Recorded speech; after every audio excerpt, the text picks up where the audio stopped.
Om Namo Bhagavate Vasudevaya. Om Namo Bhagavate Vasudevaya. Om Namo Bhagavate Vasudevaya. Narayanam Namaskrutyam Naram Chaiva Narottamam Devi Saraswati Vyasam Tato Jayamudiraye Nashtaprayeshu Bhadreshu Nityam Bhagavata Sevaya Bhagavatim Uttama Shloke Bhaktira Bhavati Naishtaki. Grandraj Śrīmad-Bhāgavatam ki jai. So we are reading Śrīmad-Bhāgavatam, 3rd canto, 26th chapter, titled as The Fundamental Principles of Material Nature. Bhagavan Kapila Dev is explaining Sankhya Yoga to his mother Devhuti. So in the previous two shlokas, Bhagavan Kapila Dev started this chapter by explaining to his mother, saying that, "Oh my dear mother, now I shall describe you different categories of absolute truth." So God, absolute truth, is recognized in different stages. One is Brahman, second is Paramatma, and third is Bhagavan. And that realization, Brahman realization, Paramatma, and Bhagavan realization of God, is explained by Kapila Dev here to his mother Devhuti. People perceive God in different ways. Some people perceive God as light. Some people think that God is not a person. Some people think God is a person. So there are various levels of recognition or realization of God. And that concept is explained here by Bhagavan Kapila. By knowing this knowledge about God, by knowledge about the Supreme Absolute Truth, what happens? So that is explained by Kapila Dev in the second shloka. He says that Jnanam nirhashayarthaya purushayatma darshanam yadahur varnayatate hridaya granthi bhedanam. So when one has the knowledge about absolute truth and one realizes one's nature, one's real position, then all the attachment to the material world are immediately cut off, because our repeated birth and death is due to attachment to the material world. And hence, once we get attached to God, Krishna, then our attachment to the material world is automatically finished. So this self-realization, the knowledge about absolute truth is very essential for us. In the next shloka, in the third shloka here, Bhagavan Kapila is explaining to Mata Devhuti. He's saying, Anadiratma Purusho Nirguna Prakrute Para Pratyagadhama Swayam Jyotir Vishwam Yena Samanvitam. So here, Bhagavan Kapila is explaining about Supreme Absolute Truth. So what is Bhagavan saying? Kapil Dev is saying, Anadiratma Purusha. So the Supreme Personality of Godhead is the Purusha, Atma Purusha, is the Supreme Soul. And he is Anadi. Anadi means he has no beginning.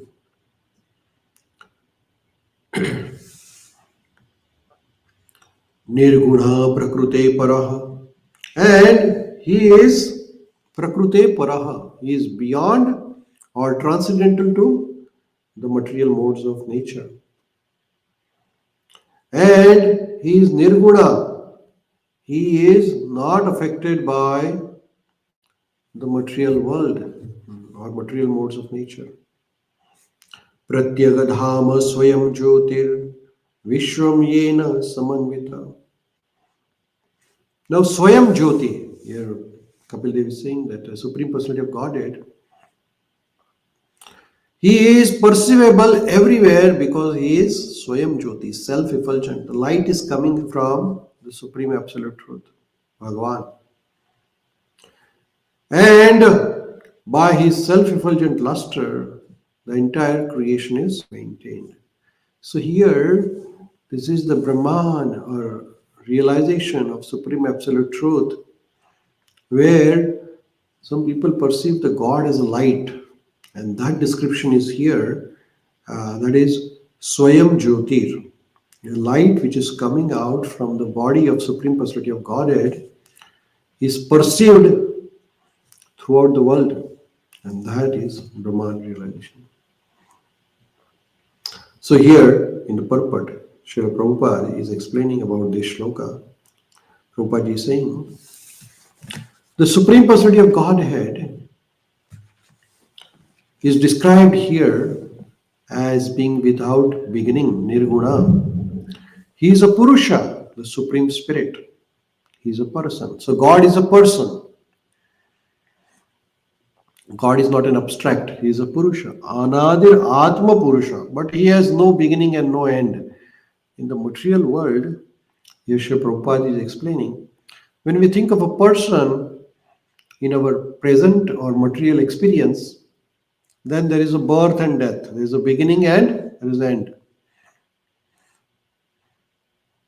But the Lord, Supreme Personality of Godhead, Lord Shri Krishna, here is Anadi. Anadi means He has no beginning.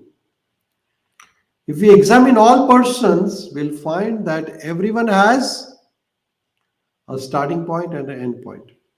But Krishna, the Supreme Personality of Godhead, has no such beginning or end, because He is Supreme Lord. And that is explained in Brahma Samhita. What it says, Brahma Samhita? Brahmaji says, Ishvaraha Parama Krishna Sachitananda Vigraha Anadiradir Govinda Sarvakarana Karanam. So, Ishvaraha Parama Krishna, Supreme Controller is Krishna. And He is the cause of all causes. He is without beginning. That is mentioned in all the Vedic literature. So here, the Lord, Supreme Personality of Godhead, is described as Atma Purusha, Supreme Spirit. And what is this spirit?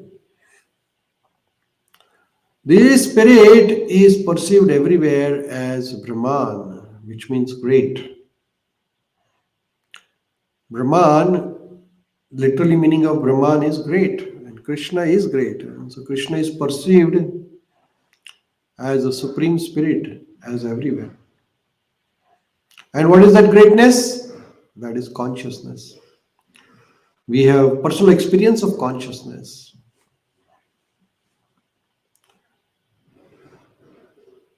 For it is spread all over the body. In every hair follicle of our body, we can feel consciousness.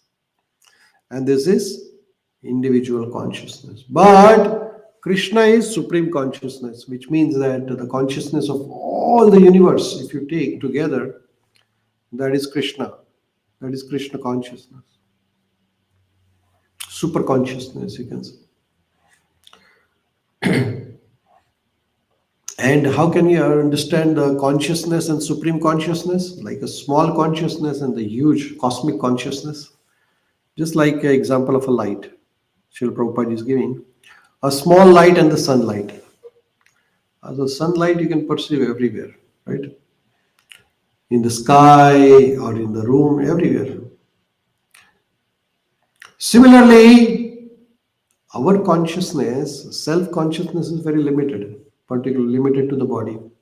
But Krishna or super consciousness is perceived everywhere. All this universe, everywhere, whatever we see is coming because is working because of Krishna. Without consciousness, which is also called Chetana, the symptom of soul or Atma is consciousness. As soon as the Atma leaves the body, the body is finished. There is no consciousness. So body is able to move because there is Atma inside it. There is a soul inside it.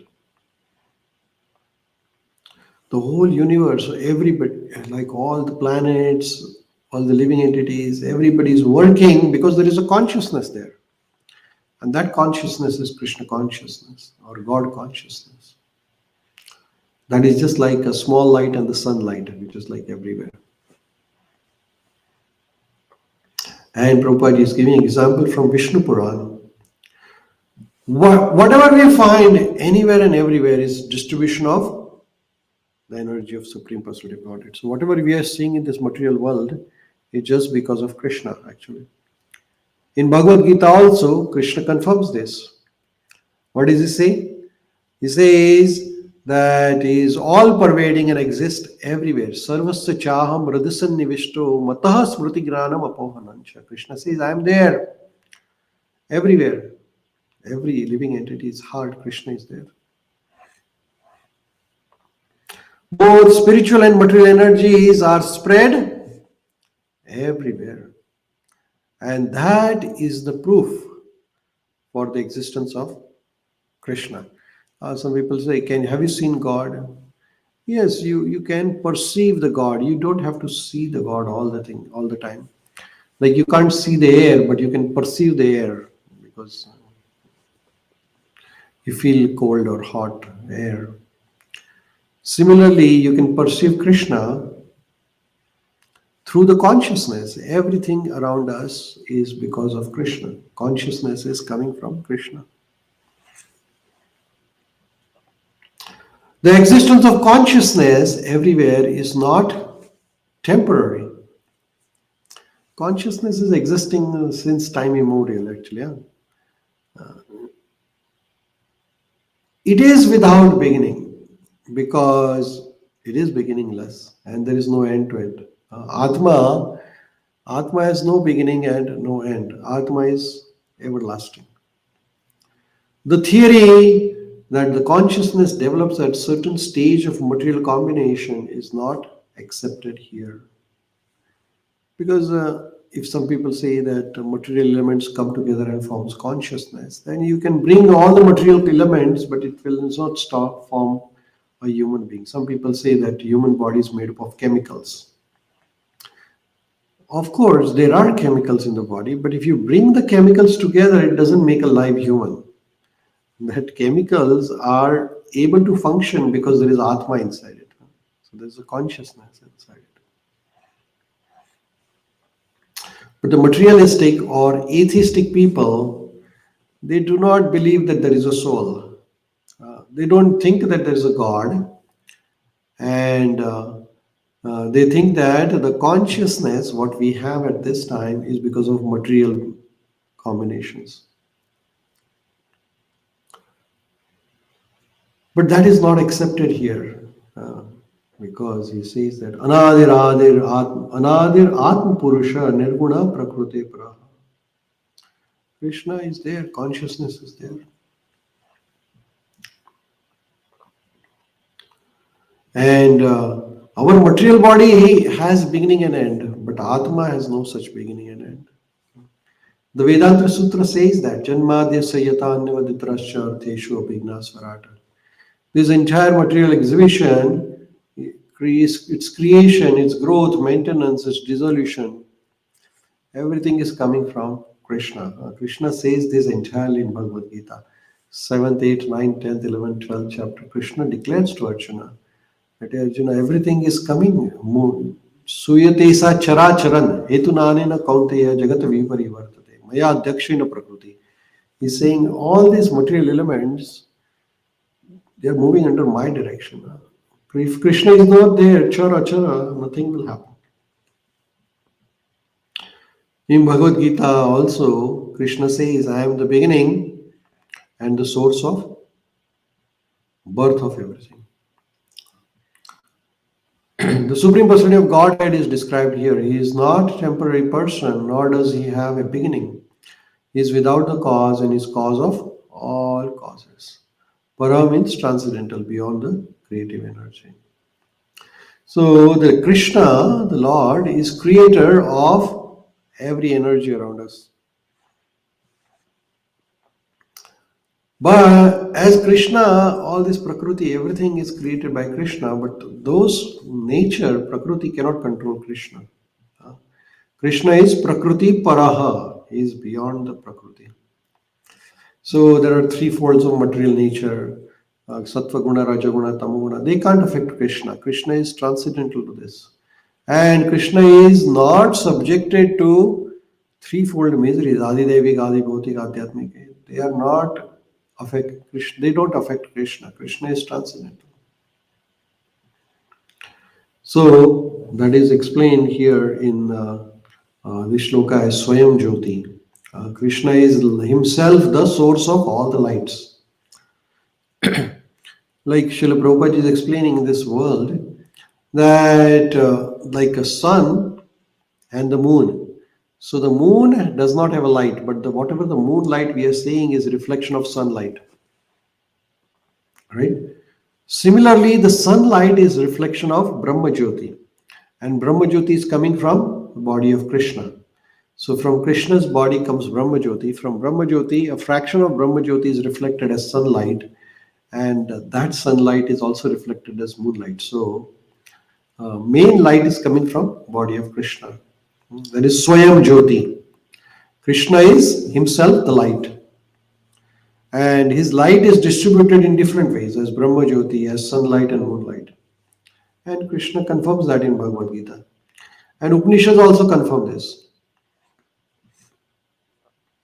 So in 15th chapter of Bhagavad Gita, it is explained that if you go to Vaikuntha planet, there is no moon or sun, there is no electricity because everything light is coming from body of Krishna, right? Krishna is self-illuminating. So this self-illumination also contradicts the theory that the spirit soul or the spiritual consciousness develops at certain point in material combination. The Swayam Jyoti, which means that there is no material need. It is self-effulgent. So it is confirmed here, the concept of Lord's all-pervasiveness, and that is due to his illumination everywhere. We have experienced that sun is situated in one place, but the sunlight is distributed all around for millions and millions of miles. Similarly, even though the Krishna is situated in his personal abode, Vaikuntha, Golok Vrindavan Dham, but his light is distributed everywhere. Spiritual world as well as in material world.